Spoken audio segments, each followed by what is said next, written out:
And bear with me. This is the what we used to call this? This is the Cliff Notes version of Esther. You should go back and study all this on your own. Don't just rely on the Cliff Notes. But we'd be here for too long, and y'all would stone me if we went through this verse by verse. So just bear with me. We're going to get into some Bible. We're going to get out of Eric and we're going to get into some Bible. Now, after the coup was foiled, we discovered that Haman, is upset with Mordecai because Mordecai won't bow down to Haman. Mordecai's a Jew. Haman now not only wants to kill Mordecai, which is bad enough, he wants to kill all the Jews that are under the control of the Persians. Now, earlier I said, you got to study the Bible so you can study history. If you look at things that are even happening today, hundreds of thousands of people dead in Syria, recent history, the Rwandans, things happening in Cambodia, of course the Holocaust, of course the Middle Passage, where you have all these things. Sometimes you can look at these things and say, this is horrific. How could this possibly happen? Well, sin. It's a sin problem. It's just a sin problem run amok. It's just, sin, when sin meets power, you can have disaster, calamity. So when you look at these things, of course you should pray against them, but also understand it's not just, Haman was a bad guy. Don't look at it that way. Haman was influenced by the devil. He was doing the devil's bidding. Yes, he was a bad guy, but it's also so you can understand, why are these things happening in Syria? The people there are bad. They're led by, they're following Satan. Just keep that in mind.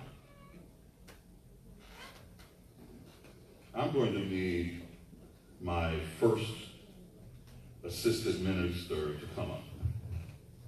If you have Esther, I need you to come up.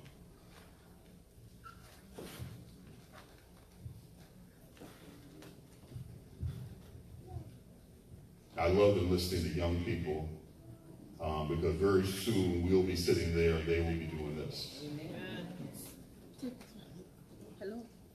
Okay. Where would you like to stand? Would you like to stand here? Okay, yeah. You want to tell them what you're going to do? Yeah, well, tell them you're going to be reading about that section of Esther. I'm going to be reading Esther 4:1, verse 17.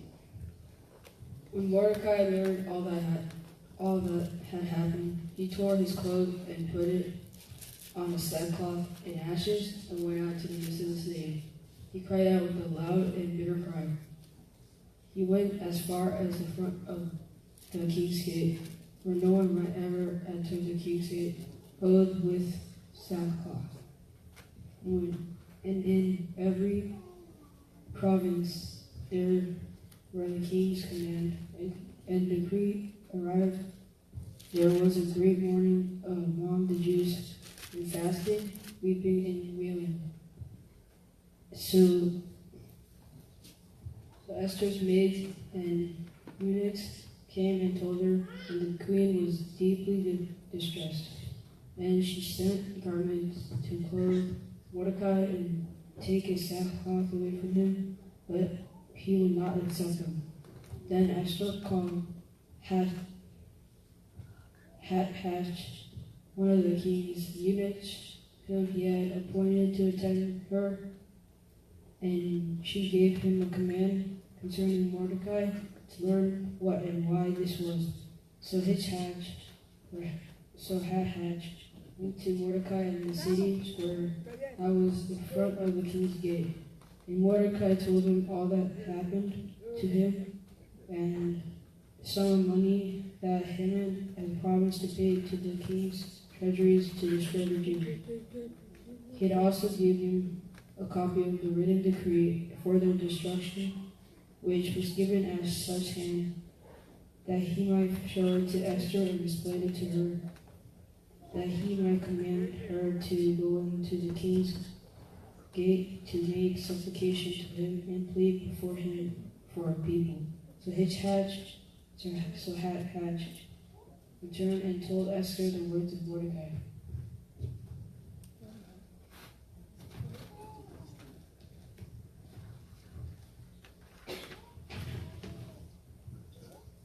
Then Esther spoke to Hatch and gave him a command for Mordecai.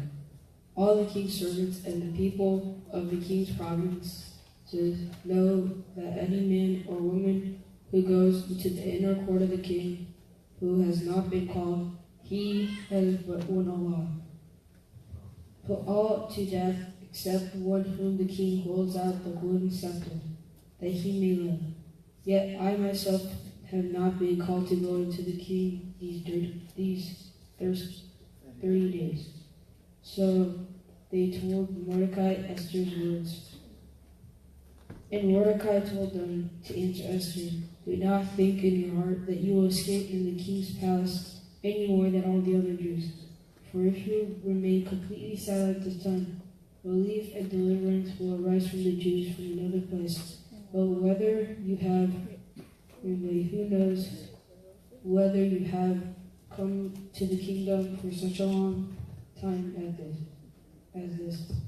Then Esther told them to reply to Mordecai, go gather all the Jews who are present in Shushan and fast for me.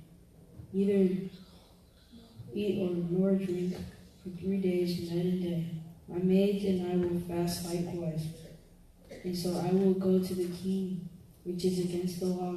And if I perish, I perish. Mordecai sent his way and did accordingly to all that Esther commanded him. Amen. Right there. I'm going to call you back in a second. Amen. Thank you. Thank you. That was a lot. Yeah. That was a lot. Quickly get fuller appreciation of it. Mordecai found out that Haman had a plot to annihilate the Jews. Told Queen Esther. Now, Queen Esther had a problem.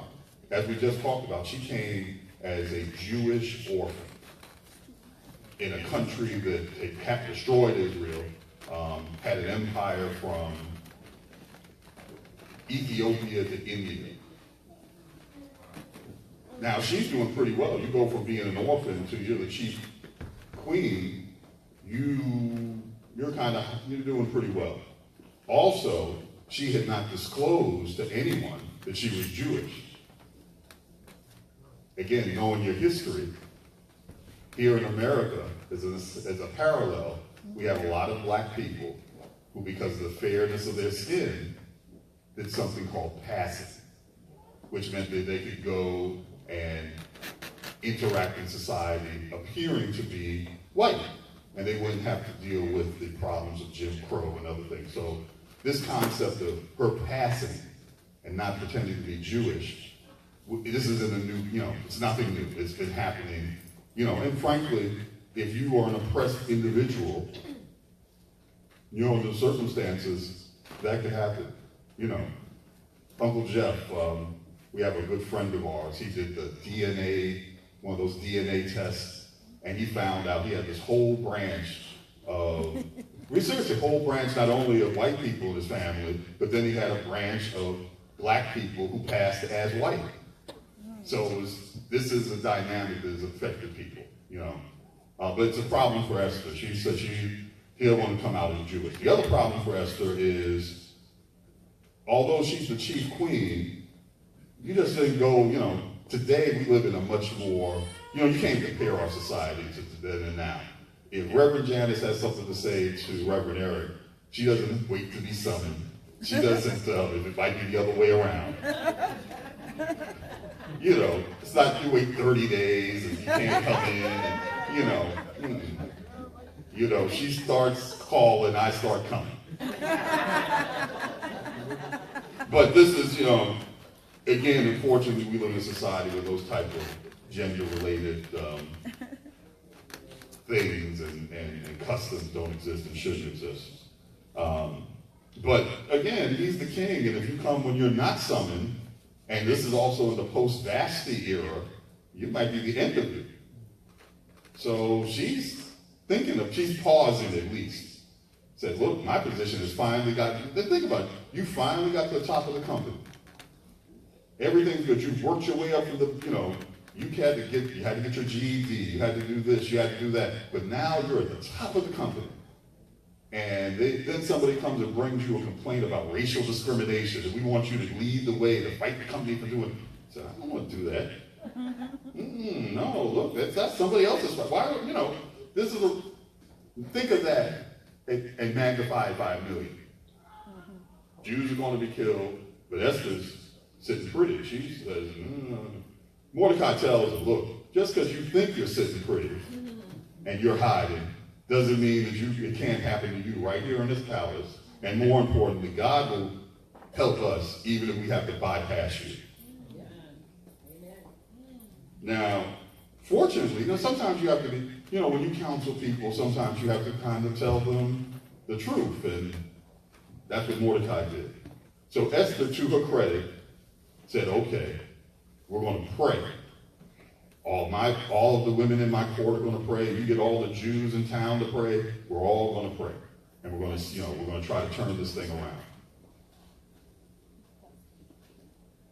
Now, one lesson, we're going to call this young man back up to read another section of Esther. But another thing, just so you can know, in terms of the background. While Esther and Mordecai are having this intercession, God has placed the circumstances on the king for the king to remember just a little while ago, there was a coup against you. And the king did not read, he said, well, how did I thank the person who uncovered the coup? And he discovers it's Mordecai. Thanks Mordecai, in fact, embarrasses Haman to do it, makes Haman walk Mordecai all over town in a robe, and That's important background because of what's about to happen.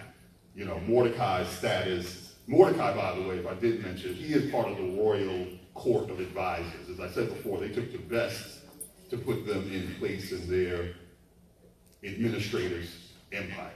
Mordecai's big cheese. And the fact that he helped save the king, he's even bigger. Okay. We're going to turn to Esther 7, 1 through 6. Esther 7, 1 through 6. Turn it on. So the king and Haman went to dine with the king, with the queen Esther. And on the second day, at the banquet of wine, the king again said to Esther, "What is your petition, Queen Esther? It shall be granted to you. And what is your request? Up to half the kingdom? It shall be done." And then Queen Esther answered and said, "If I have found the favor in your sight, O king, and if it pleases the king, let my life be given me at my petition, and my people at my request. For we have been sold, my people and I, to be destroyed, to be killed, and to be annihilated. And had we been sold as male and female slaves, I would have held my tongue, although the enemy could never compensate for the king's house." So the king Ahasuerus answered and said to Queen Esther, "Who is he, and where is he who would dare pursue in his heart to do such a thing? The adversary, the adversary, and the enemy is his wicked Haman." So Haman was terrified before the queen and king. Amen. Amen. Thank you. Can you shake my hand?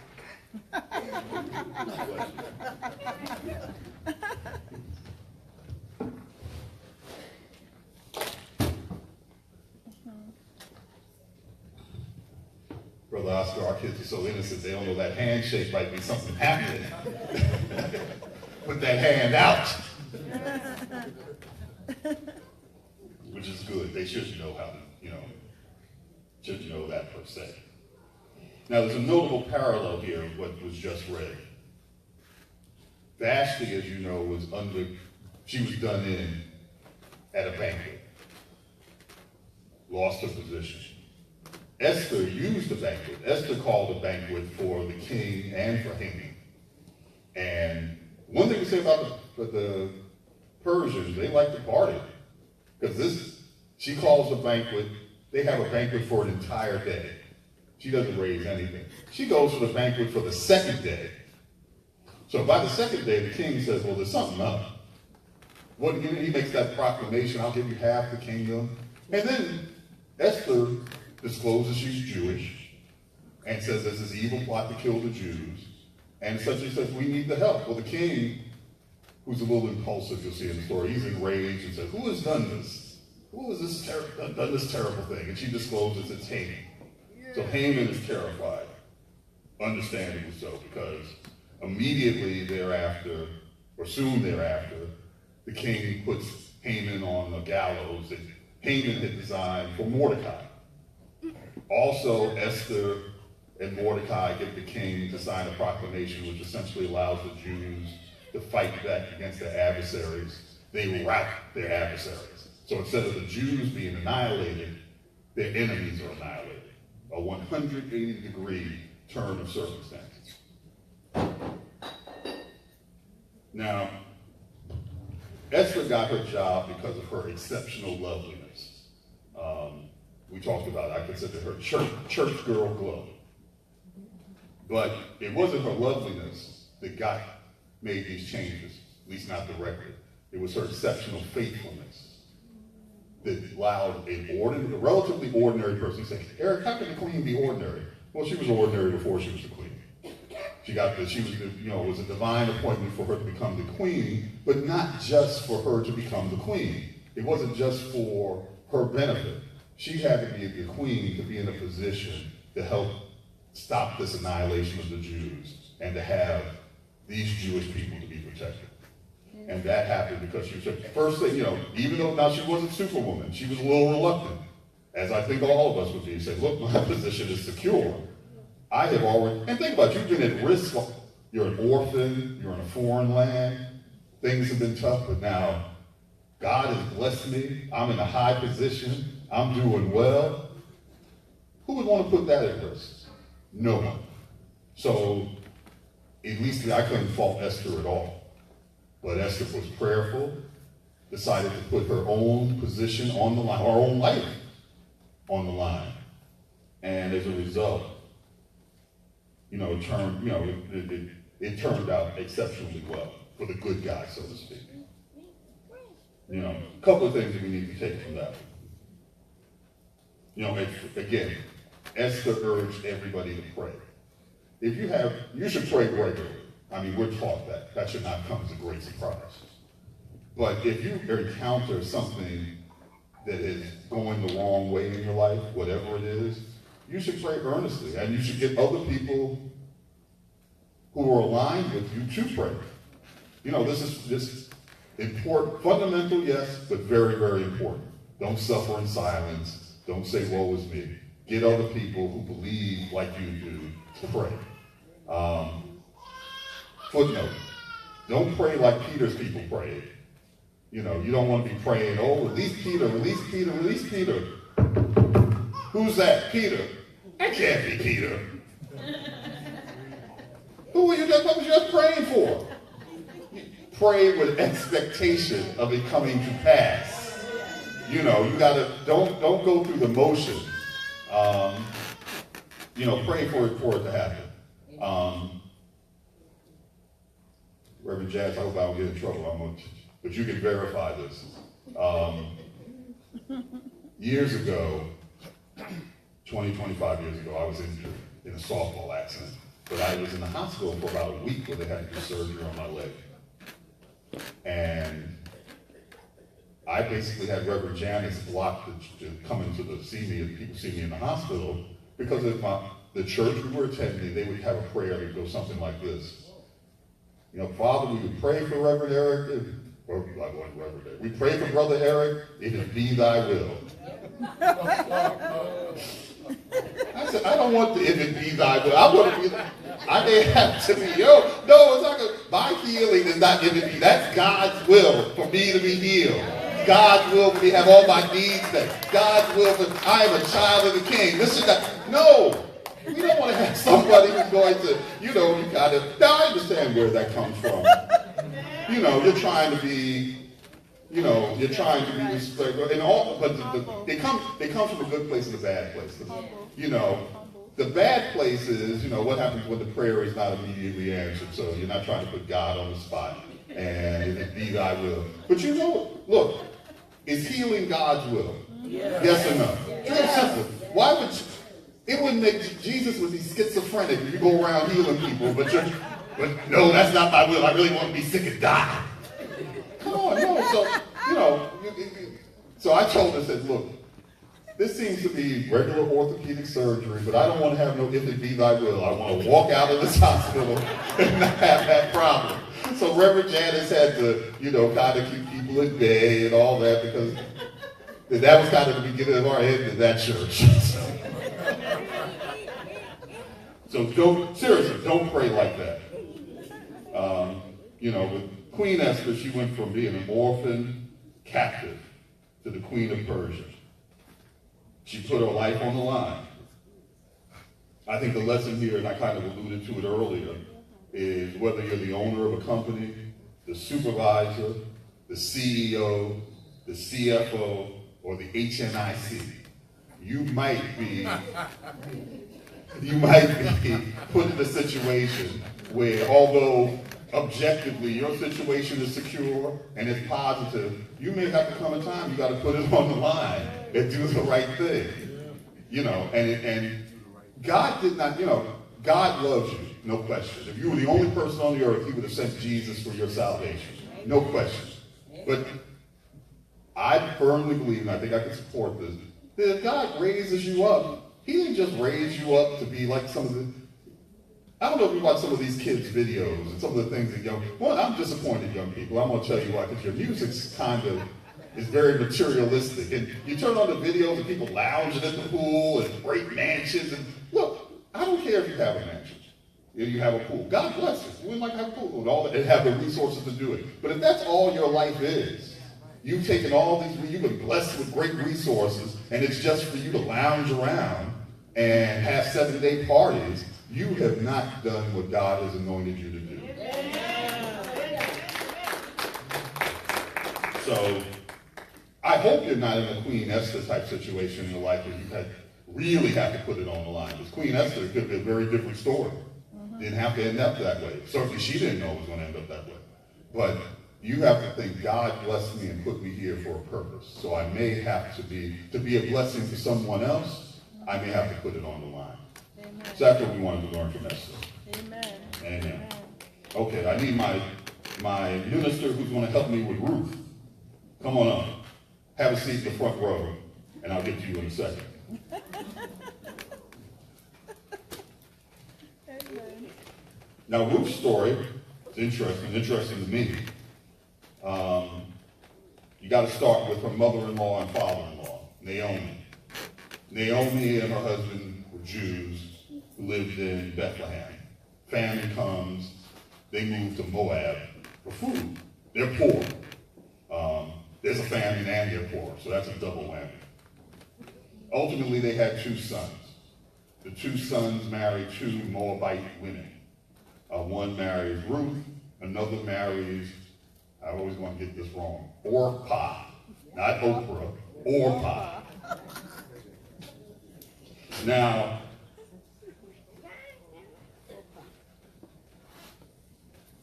Naomi's husband died. Then both of the sons died. Within a 10-year period. Doesn't all happen the same day, but a short period of time while they're in Moab. A relatively short period of time while they're in Moab. So, things are bad. Now, they were poor to start with. She's lost her husband. She's lost both of her children. It's calamitous. She found out things are better in Bethlehem. She's going to go back to Bethlehem. Both of her daughter-in-laws love her, which is fairly extraordinary, because you hear something, I think it's extraordinary. Maybe I'm biased by what we see in the newspapers, and not the newspapers, but really the media, that, you can't get along with your in-laws. You can't do that. Let me just say as another footnote, just reject that. Amen. If I love my in-laws. I love Janice's father. I love Janice's mother. They treated me like I was a child. They treated me very, very, very well. Her other in-law, they treated me as if I was in the family. So I think you don't always get what you put out, but I think you largely get what you put out. So, now, if it came down to the choice between Janice and me, I'm not taking that odds. I would think they're going to go with Reverend Janice. But fortunately, that choice doesn't have to be made. They have been, they've always been very, very, very nice and honorable and loving to me. And the people I know who are in healthy relationships with their spouse, they seem to, have those situations. We'll get back to Ruth in a second, but let me give you young people, particularly if you're young and you get married. If you have a disagreement with your spouse, it may not be the healthiest thing for you to call your mother and father and give them the eyewitness news blow by blow about it. Because in a couple of days you will reconcile and they will remember. It becomes a difference. So their whole perception is going to change. I'm not saying, and obviously, don't you know, sometimes people get twisted things that you say. Well, Reverend said, don't tell. No, obviously, if we're talking about severe abusive situations, you got to get out and get help. But, he always wants to turn the temperature down low, and I want to keep it up. That's just stuff married people go through. It's just the adjustments that every couple I know, you have two self-realized individuals, they love each other, they come together, there's going to be a level of conflict, but maybe you shouldn't complain to your in-laws, because when they see him or her, they may remember. Just saying.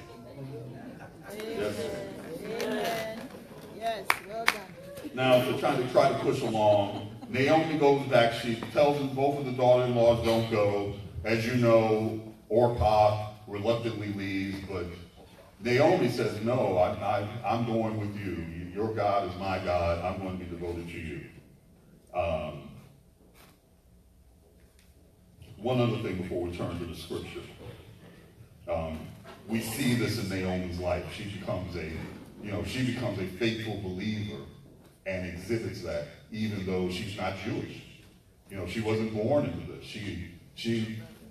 We read in between the lines, it seems like her association with Naomi's family caused her to have a relationship with God. She, in fact, calls God Naomi's God.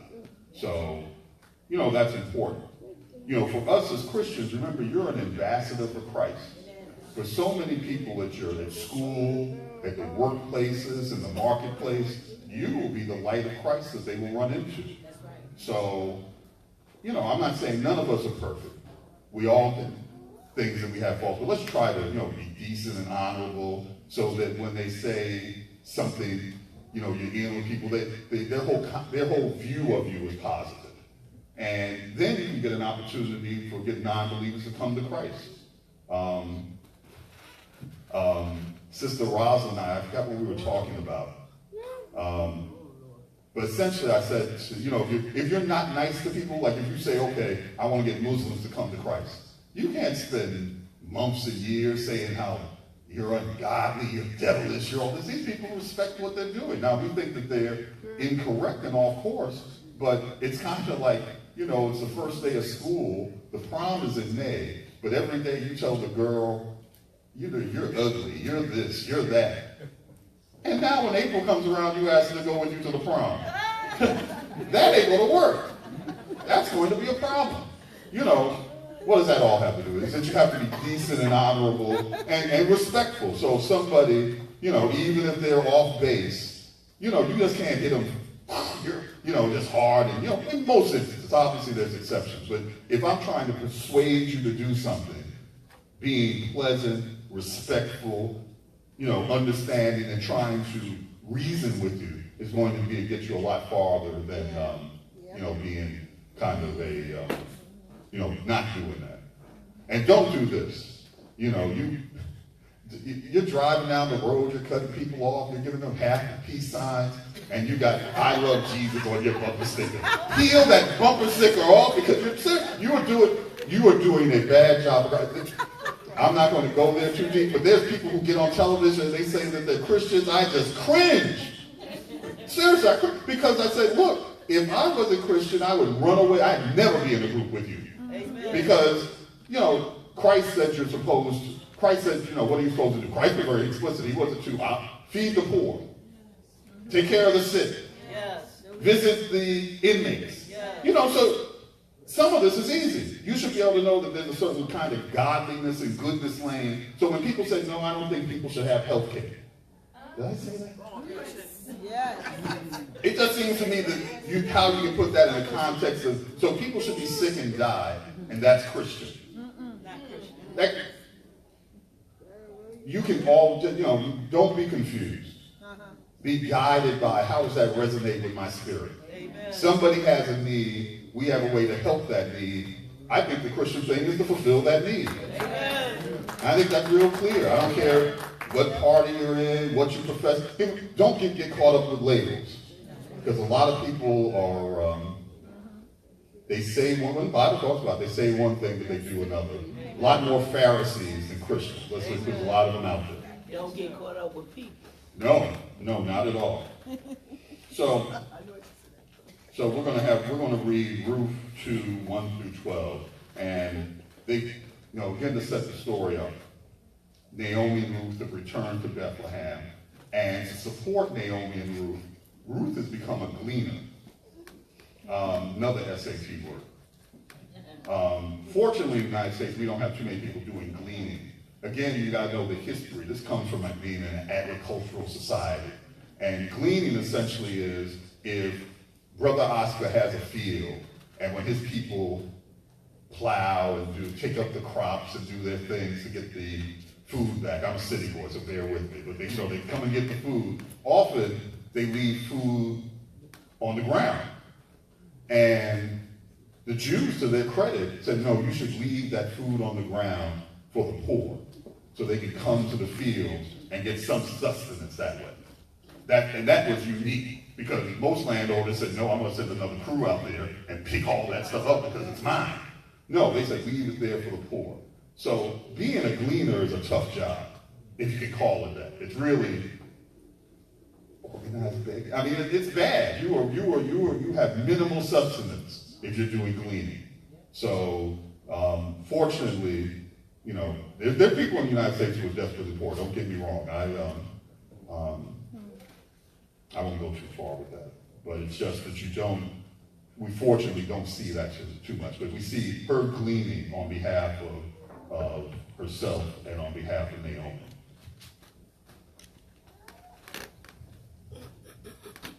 Can you all welcome this young man up here? Hello. He and his colleagues have been doing a great job. They didn't have these scriptures beforehand, so I just shoved them in there. I really did it because I didn't want to have to read some of these words of people that I can't pronounce either. So you do the best job for me. Ruth 2, verse 1 to 12. There was a relative in Naomi's husband, a man of great wealth of the family of Elimelech. His name was Boaz.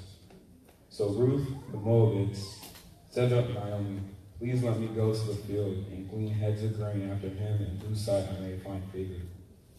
And she said to her, go, my daughter. Then she left and went and gleaned in the field after the reapers. And she happened to come to the part of the field belonging to Boaz, who was the family of Elimelech. Now behold, Boaz came from Bethlehem and said to the reapers, the Lord be with you. And they answered him, the Lord bless you. Then Boaz said to his servant who was in charge of the reapers, whose young woman is this? So the servant who was in charge of the reapers answered and said, it is the young Moabite woman, and she came back with Naomi from the country of Moab. And she said, please let me glean and gather and after reapers among the sheaves. So she came and has continued from morning until now, though she rested a little in the house. Then Boaz said to Ruth, you will listen, my daughter, will you not? Do not go to glean in another field, nor go from here, but stay close by my young woman. Let your eyes be on the field which they reap, and go after them. Have I not commanded the young men not to touch you? And when you are thirsty, go to the vessels and drink from what the young men have drawn. So she fell on her face and bowed down to the ground, and said to him, why have I found favor in your eyes, that you should take notice of me, since I am a foreigner? And Boaz answered and said to her, "It has been fully reported to me, all that you have done for your mother-in-law, since the death of your husband, and now you have left your father and mother and the land of your birth, and have come to a people whom you did not know before. The Lord repay your work, and a full reward be given you by the Lord God of Israel, under whose wings you may have come for refuge." Hallelujah.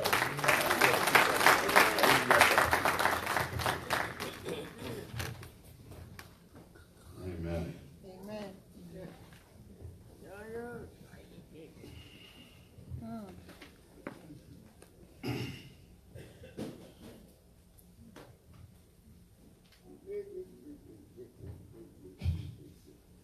You know, looking at Ruth,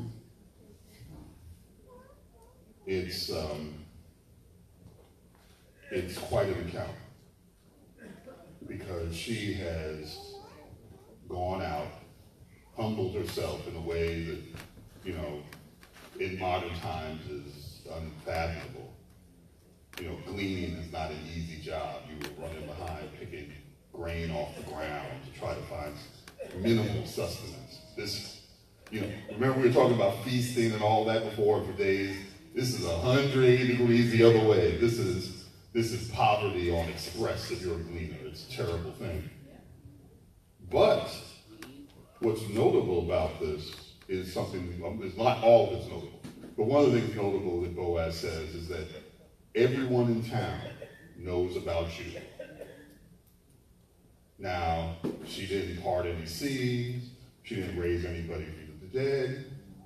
Nothing wrong with that. I'm not saying you won't maybe do that under unique circumstances. Get that out the way. But she didn't do something that extraordinary. What she did was be kind, humble, and supportive of an old lady who had nobody to support her. Amen. Amen. So as a result of that, being faithful to Ruth, faithful to God, her situation and their situation began to turn around because Boaz took notice of it. Amen. Hallelujah.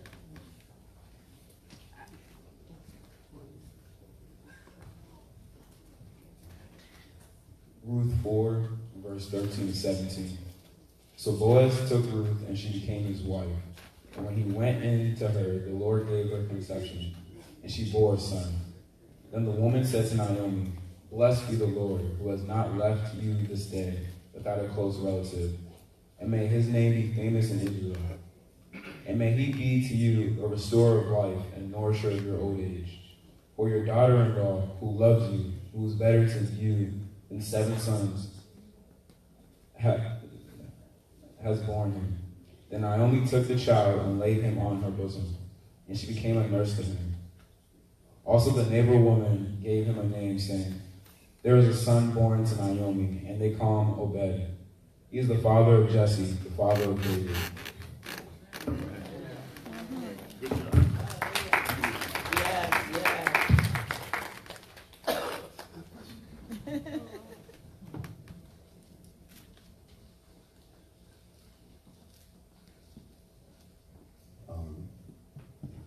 Reverend Joe, if I had $10 for every time I heard a single woman tell me she wanted a Boaz, I would already be very, very rich.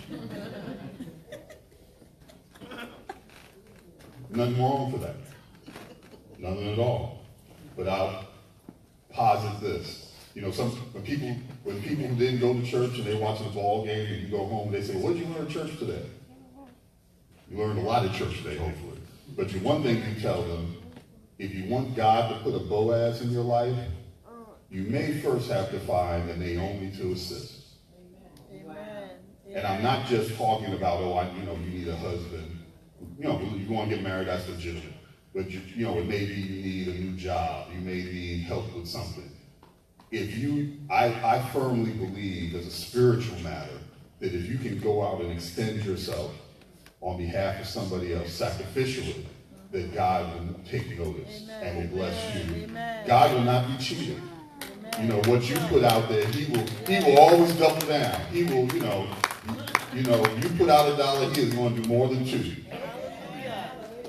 You know, so again, you want that Boaz, whatever it is, he is, she is, it is, then look around. Who can you help? Who can you? There's somebody that you may find that you can be of great assistance to in ways that you can never, you know, at first you may not appreciate. You know, there may be a young person that you can help. You know, help tutor, mentor. Yeah, I can spend that, I won't, but you know, a long time thing of things that you could do, but just keep your eyes open to that. Hopefully you never are gleaning. Hopefully your situation's not that desperate. But even if your situation becomes desperate, I think the first thing you can do is say, how can I help somebody else? Amen. So we see with Ruth, she went from being a refugee widow to being a wealthy married landowner. And I think it's equally important, she became one of Jesus' direct descendants. You know, the Bible gives you, you know, Jesus' ancestry, and she's in there. You know, she wasn't even Jewish to start out. But she distinguishes herself through her faithfulness and her selflessness. Now, you know, one other thing I was led to tell you, you know, hopefully this is not your situation, because I don't know all of you well. Some of you I know better than others because of the encounters we've had here in church and in other places. So this may not apply to you, but this may be, King George, this may apply to your sister or somebody else.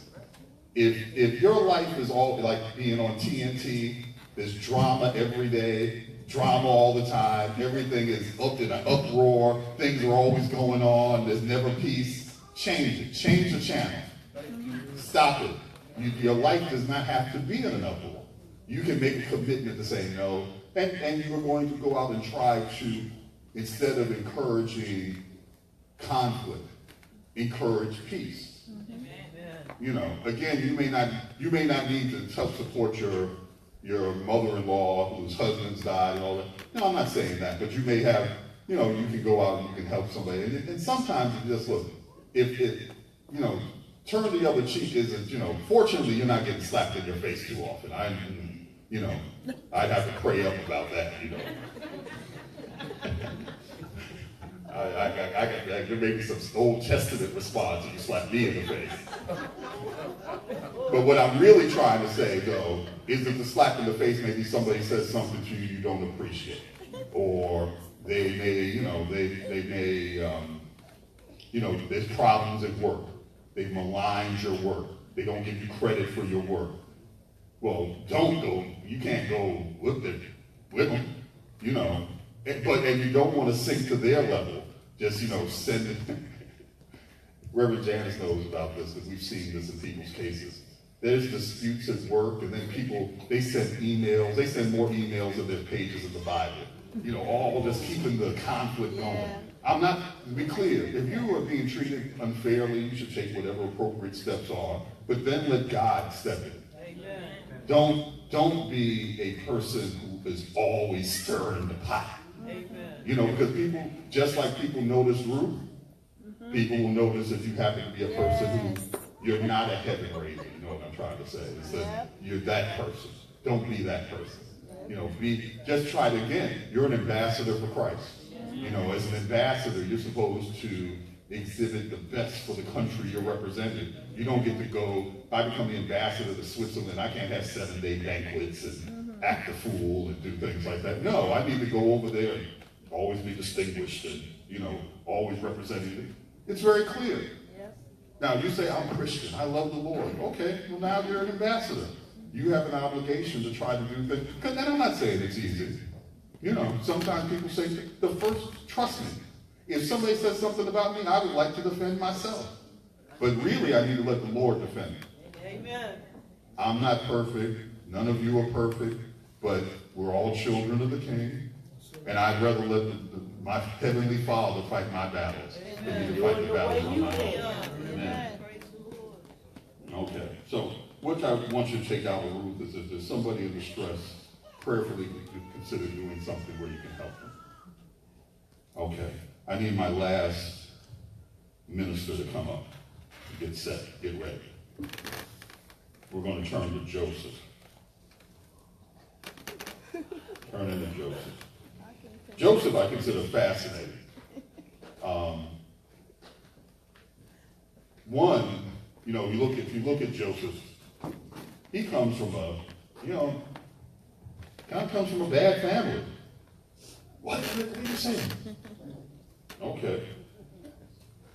His grandmother and his father both conspired to cheat Esau. Certainly no repentance from the grandmother. His mother stole from her father. Jacob was known as a trickster. And they're the good ones. His 10 older brothers are worse than them. So then you have Joseph. And Joseph is an exceptional child. Grows up. He becomes his father's favorite because in part, not for a good reason. He loved Rachel so much. This was Rachel's first child. And he loved Joseph in part. And here's a footnote for parents. And I've said this before. If you're blessed with a child who has really, objectively extraordinary ability, he or she's going to the Olympics, he or she is the top honor roll student in the state, or, something where they have, they're all wonderful to you because they're children, I get that. But what I'm saying is that somehow they are really candidly outshining at the moment their siblings. You got to work at trying to be, if not equal, equitable. Yes. Amen. Amen. Thank you. Amen. Jacob failed that test because, he treated Joseph and gave Joseph that fancy coat. You gotta, how does the expression go? You gotta read the room. If you got these 10 brothers and you're giving him a fancy coat, you didn't give them a coat, and they're kind of shaky as is, that's going to be a problem. Another thing, for me at least, when I prepare to do this, I do a lot of prayer, a lot of study, a lot of review. There's some Bible scholars who look at Joseph and say, well, Joseph wasn't circumspect as a youth. He should not have, essentially say he shouldn't have worn the coat, and he shouldn't. One, Joseph was 17 when things began to jump off. Two, now maybe, if you have a prophecy and the prophecy is you're going to be the king or you're going to be the head and people are going to bow down to you, okay, that might be a prophecy you keep to yourself. Because you have folks who already do not like you. And they interpreted that prophecy, it gets to be a problem. But you're a kid, you got to keep things in a certain perspective. It was not the most terrible thing in the world to do. So I really don't, everything that happened to Joseph, I consider Joseph I deem him completely innocent. It wasn't his fault. And also, it's Jacob's problem. Now, Brother Joe, if you have an employee, you got people there working on a project, okay? And you send another employee to go check out the 10 workers you sent out before. And this 11th worker comes back and gives you the report. Well, they weren't doing this, they weren't doing that, they didn't follow your direction. That 11th employee did exactly what you told him to do. But he ain't getting Christmas cards from the 10 other people. Because unfortunately, most of the time, we don't react well to criticism, myself included. It takes a time for us to kind of say, well, they were right. Maybe I wasn't doing that. So if Joseph is doing that as part of the family farm business, it wasn't Joseph's fault. And certainly it didn't. Let's assume Joseph's a tattletale. Let's assume Joseph bragged about his prophecy. What did the brothers do? How did they respond? Here he comes with that fancy coat. Let's kill him.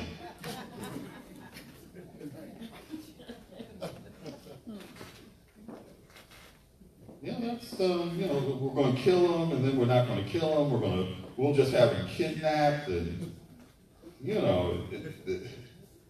these 10 guys are something else. You come on up. We're going to turn to Genesis 41. Genesis 41, 17 through 41.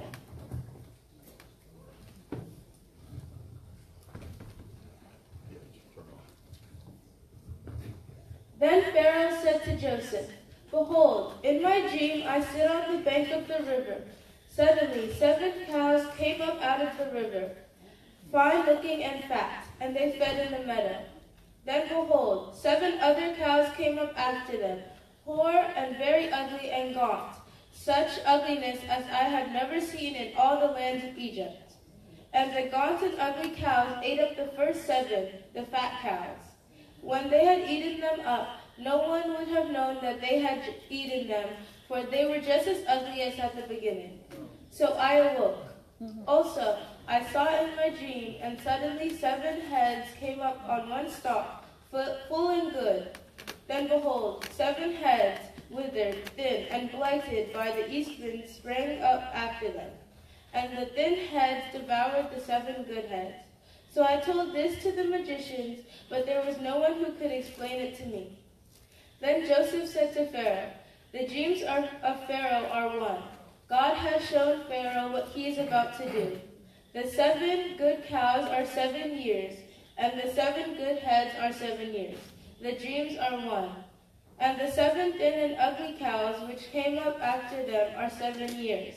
And the 7 empty heads blighted by the east wind are 7 years of famine.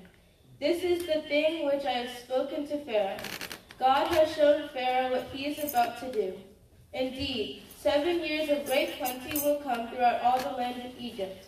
But after them 7 years of famine will arise, and all the plenty will be forgotten in the land of Egypt. And the famine will deplete the land. So the plenty will not be known in the land of famine, because of the famine following. For it will be very severe. And the dream was repeated to Pharaoh twice, because the thing is established by God, and God will shortly bring it to pass. Now therefore let Pharaoh select a discerning and wise man, and set him over the land of Egypt.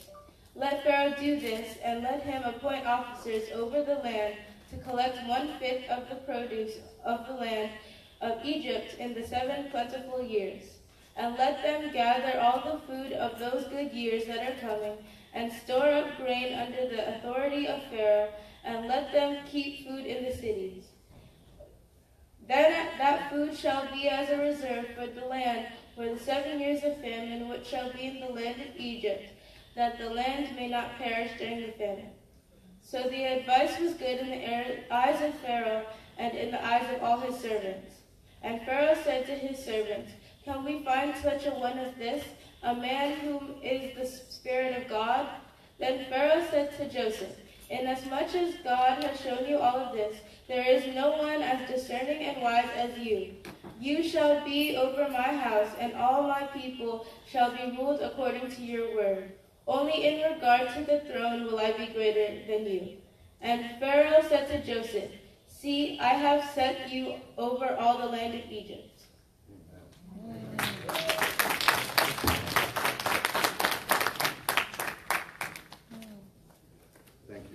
Thank you. Shooting through the background real quickly. Joseph's brothers wanted to kill him. Then they decided to sell him into slavery. The slaves took him, sold him to Potiphar. He went to Potiphar's house, and he ran Potiphar's house exceptionally well. Everything, Potiphar didn't have to do anything. He ran the fields, everything was working well.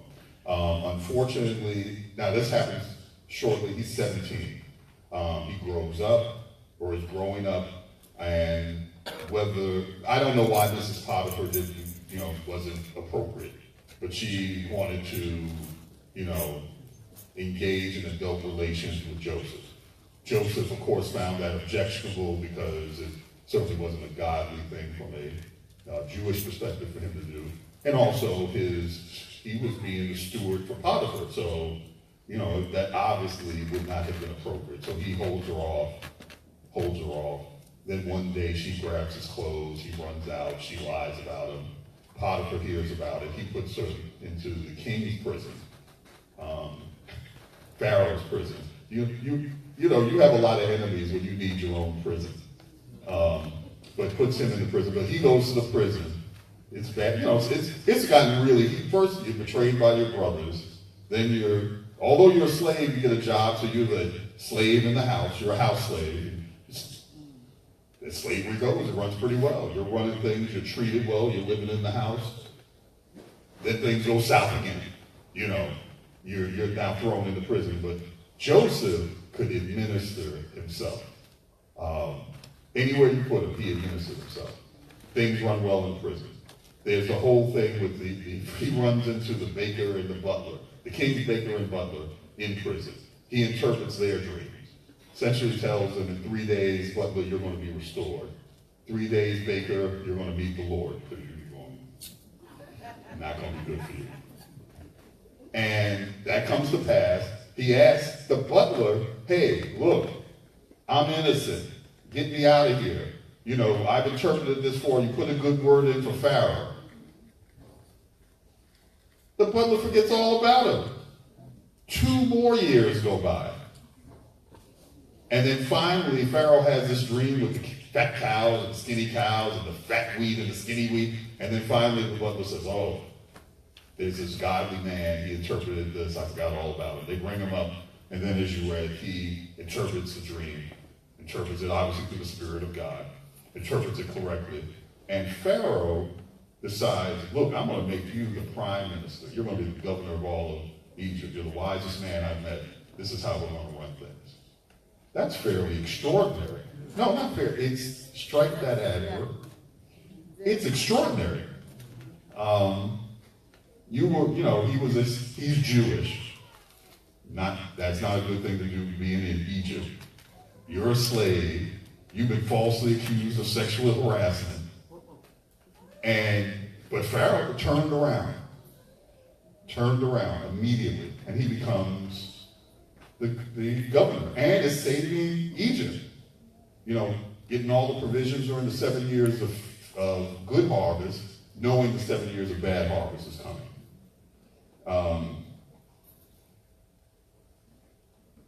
I just wanted to mention that to say, you know, you can excel wherever you are.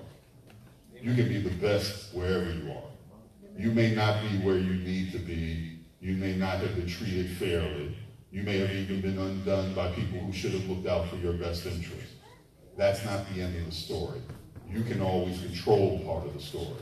You can make a determination that, hey, this may not be equitable, it may not be right, but I'm going to be the best I can under these circumstances. Amen. Okay, let's get this. One more scripture. We're going to turn to Genesis 41. Genesis 41, 17 through 41. Oh.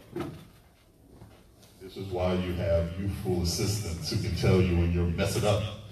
We're going to go to Genesis 50, 15 through 21.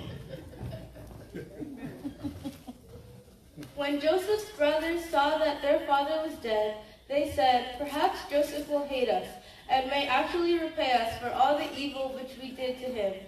So they sent messengers to Joseph, saying, before your father died, he commanded, saying, thus you shall say to Joseph, I beg you, please forgive the trespass of your brothers and their sin, for they did evil to you. Now please, forgive the trespass of the servants of the God of your father. And Joseph wept when they spoke to him. Then his brothers also went and fell down before his face, and they said, behold, we are your servants. Joseph said to them, do not be afraid, for am I in the place of God? But as for you, you meant evil against me, but God meant it for good, in order to bring it about as it is this day, to save many people alive. Now therefore do not be afraid. I will provide you and your little ones. I will provide for you and your little ones. And he comforted them and spoke kindly to them. Amen.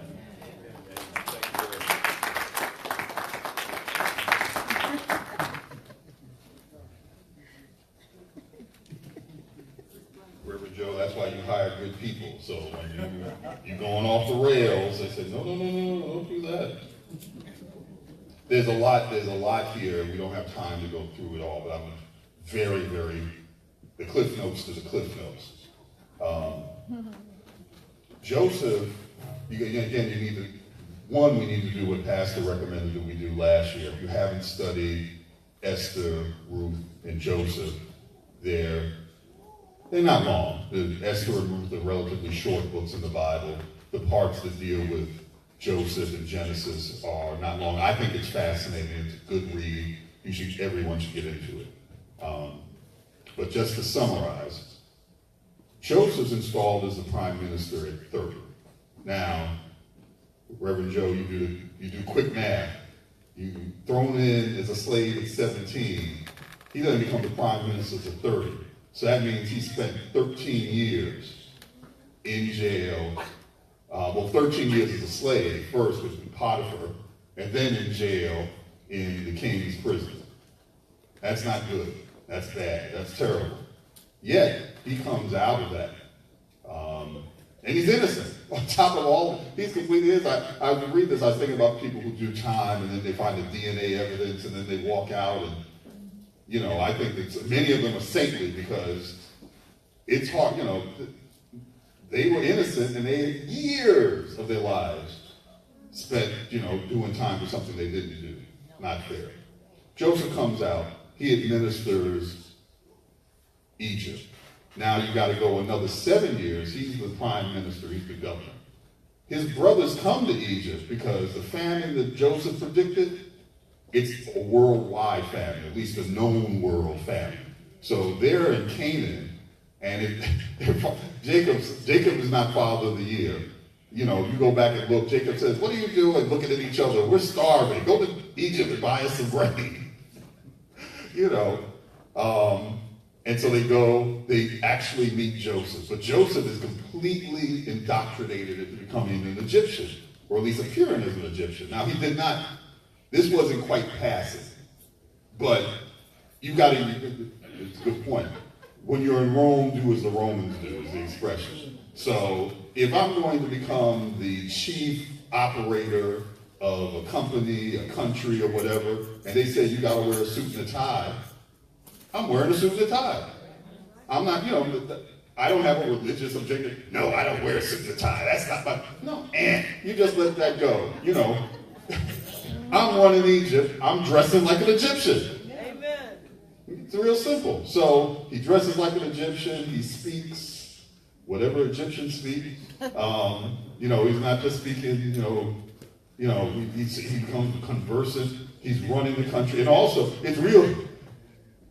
King George, it's good when you give a prediction and you say it's going to be 7 years of feasting, and it happens. Because everybody remembers, that's the guy who said we were going to do well for 7 years. So that all happened, but at almost the end of the 7 years, the 10 older brothers who kidnapped him, threw him in the pit, and sold him to slavery show up. And there's a whole fascinating interplay where Joseph knows who he is, but he got the beard, all the things. He's speaking whatever Egyptian language the Egyptians speak at that time, and they don't recognize him. So there's a whole back and forth where Joseph, he does lock him up for 3 days, which means I said, go Joseph, don't let him, I gotta pray. But look, 3 days is light for you to be in prison for you engaging in kidnapping and really attempted murder, And then there's a back and forth. You need to go read it for yourself, where Joseph sends them back and says, make sure you send Benjamin, who is his full brother. We want to see him. And actually, Reverend Joe, if you study between it, the back and forth between going from Canaan to Egypt, back to Canaan, back to Egypt, back to Canaan to Egypt, that takes over the course of 2 years. When you're reading it, and again, I thought about you because we one time had business with the church in Denver. Denver's 2,000 miles away. We got on a plane on a Sunday. We did our business on Monday. We were back in our beds in Washington area on Monday. And we covered 4,000 miles. And it was not extraordinary because, of course, it's a different time and that's the thing that happened. But, it's going back and forth at that time. I'm not saying they spent 2 years actually traveling, but travel was a different concept back then. We went to Denver, we weren't trying to stay in Denver. Went to Denver, handled our business, came home. If you traveled at that time, you stayed weeks, months, whatever. So that whole period takes 2 years, all of which the brothers don't know that Joseph is actually the prime minister. They don't know who they're dealing with. Joseph ultimately reveals himself.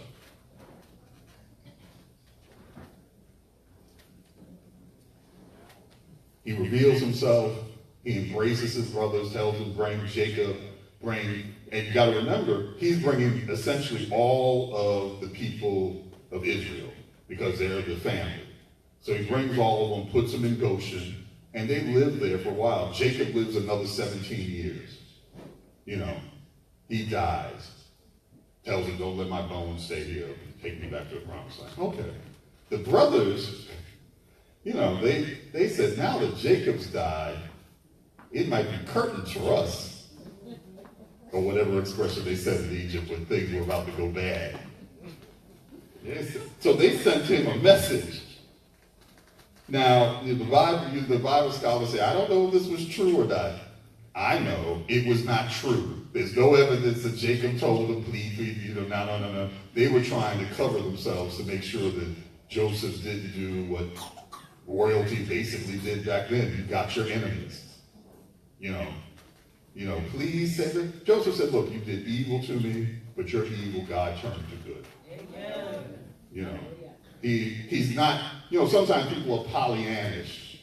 Don't be Pollyannish. If somebody does something bad to you, you should keep it in your mind. They did something bad to me. You got to, Reverend Janice and I were talking about a situation before. I know what it was. We were talking about a client. And this client had been treated very badly by one of the business partners and lost a lot of money. Through the grace of God, we worked on it, got all that money and 50% more back. Amen. So, amen. Yeah, you clap on that. I was clapping. Amen. It was a good day. I tell you, Reverend Jazz can tell you it's a better day when you win than you lose. It was a very good day. Amen. But then the client who had been wrong he was saying, well, I don't know, should I try to make friends with him and all? And Sister Julia says, no. No, I think the Bible teaches that you have to be receptive when someone is repentant. It's easier than you say, I did you wrong, I apologize, can I make amends? Then you might want to forgive them. But if somebody's aggrieved you and they've never done that, you may want to, just saying, the minister said that? Yeah, I'm just saying, watch yourself because they have already proven themselves not to have gotten to that honorable state. And indeed, thank you, Lord, this works out properly. Joseph hid himself, but he didn't immediately embrace his brothers. He waited again, you got to study this for yourself, during the time that there was time that the brothers were standing in front of him, and they started speaking Hebrew and said, oh, this terrible thing has befallen us because we treated Joseph so badly. I told you not to do this. This is terrible. Oh, I'm so sorry about what we did to Joseph. And they don't know Joseph speaks fluent Hebrew. He knows exactly what they're saying. So what I'm trying to say is that when someone has wronged you, you want to be receptive, but you don't want to be foolish. What does Maya Angelou say? If somebody tells you who they are, believe them. We'll show you. So, but all I'm saying is if they have not shown repentance, I don't think it is the smartest move for you to necessarily be. They got to show a little olive branch. Yeah, really. They've got to say, hey, look, I was wrong. I apologize. In reflection, I don't know what. I'm not saying you have to, beg or anything like that, but at least something that you've got to know. And even then, I told Janice, this is the first time I've ever used Ronald Reagan and Christianity in the same sentence. But he said, trust but verify. Yeah, I might trust you. If I can get verification, you won't do me another, mistreat me again, and I'm not going to let you be in the position to mistreat me again. Okay, coming in for a landing. So Joseph goes on, he runs Egypt for 80 years. 80 years. And, if you study Joseph a little, and you'll see a lot of the interpreters, a lot of the Bible commentators will focus on the fact that he interpreted dreams, which he did through the power of the Holy Spirit, no question. I would just posit to you, we only know of 3, at best, instances he interpreted dreams. First with his, he had the dream with his father and his brothers. He then interpreted the dreams of the baker and the butler. Then he interpreted Pharaoh's dream. By contrast, 13 years he was a slave or in prison. He was administering those places. First Potiphar's house, then the prison. Then for 80 years, he was administering all of Egypt. He saves not only Israel, because Israel doesn't starve to death, he saves Egypt and everybody else who's dependent on Egypt for food. Administering. What am I trying to say? You can be, again, and I don't want to, please don't get it twisted. I'm not saying you won't pray, go tomorrow and you might pray and raise somebody from the dead. Or something else truly, truly noteworthy and extraordinary from a Christian spiritual perspective. But I think the way you live every day is equally, if not more important. Because if you can do a good job on Monday, you can do a good job on Tuesday and Wednesday and Thursday and Friday and keep on doing a good job. And then weeks turn into months, months turn into years, and people will notice. People will notice. Got to be at work at 9 o'clock? That guy's always here by 8:55. Leave at 5? He doesn't leave, I don't know how we're going to do this. Well, you go talk to that guy. He knows. You want to get that type of reputation. Because you will be able to, through your good, godly administration, you will be able to help. I don't care if you're a student, you can help run your school. You can not only, students, I charge all of you, look at your class you're doing the worst in, dedicate yourself to bring that up to your highest level. It's not a class, I'm glad my brother's here. I love my brother. It's so good to be, when you have your brothers or you have like old friends, it's like whether you've been away from them for months or years, you just fall back. It's like it's old times. But he's a witness also, because our mother would say, if you get a B, you get an A. Wow. I thought that was kind of harsh. I was happy with my B's. But you can, certainly through the power of Christ, you can do better. You should try to do your best. With your student, do your best. If you're working, do your best. Don't do anything sloppily or in a less than good, or giving all glory to God. Do your best. If you're retired, do your best. Not just watching The Price is Right. Good program. That's all good. But you're retired, you're healthy, go out and volunteer. Help somebody else. Be like a Ruth. Help somebody. You might be like a Joseph, running things, keeping the trains running on time. You can be a blessing to a whole lot of people. And your sacrifice will not be, it won't be ignored. It will not.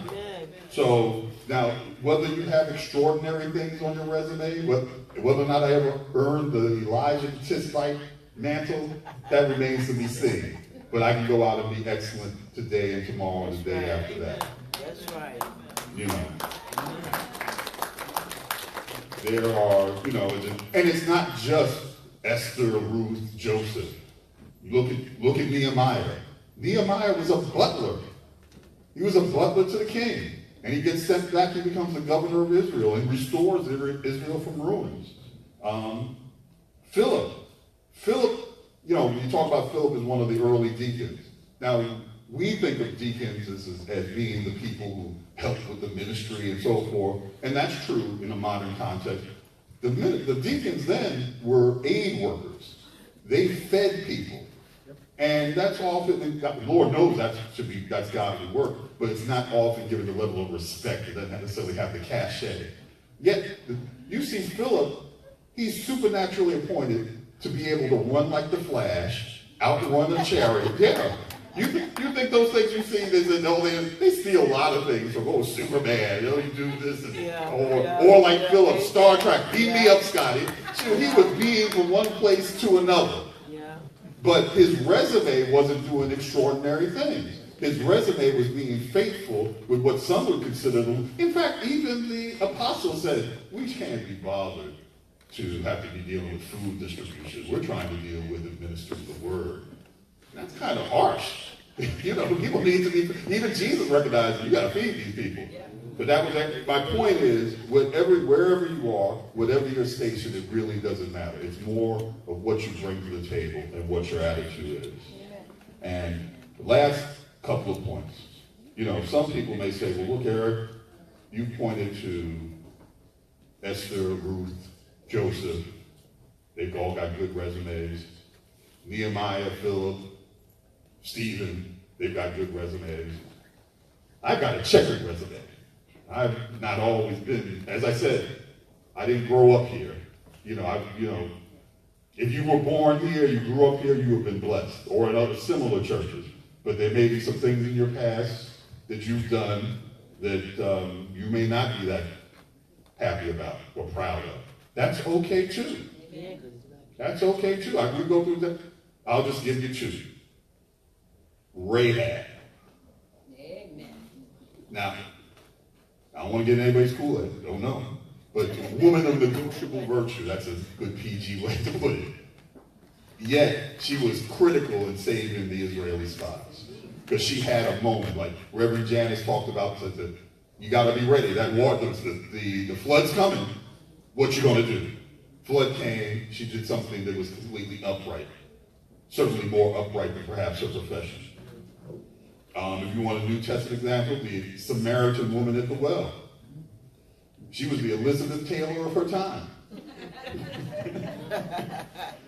It wasn't, she had some things she wasn't proud of. So the point is, I have some things I don't want on the front page of the Washington Post tomorrow. That's okay. Most people do. But that doesn't mean that you have to be stuck. What I'm trying to say is that if you will be ready, be faithful, God will set up that divine appointment for you. It may be today, it may be tomorrow, it may be a day after that, but it is coming. That flood is coming. And I just implore you to be ready. Stay ready. Let's close in prayer. Father, we thank you for this opportunity to study your word. We ask that this message help us to be ready, to answer the call to help someone or some group in distress. We also hope that this message will have us recommit to being our best selves in Christ. Father, we pray that no form of unforgiveness or selfishness hinder us. Father, we thank you. Your word is faithful and your promises are true. In Jesus' name we say, amen. Amen.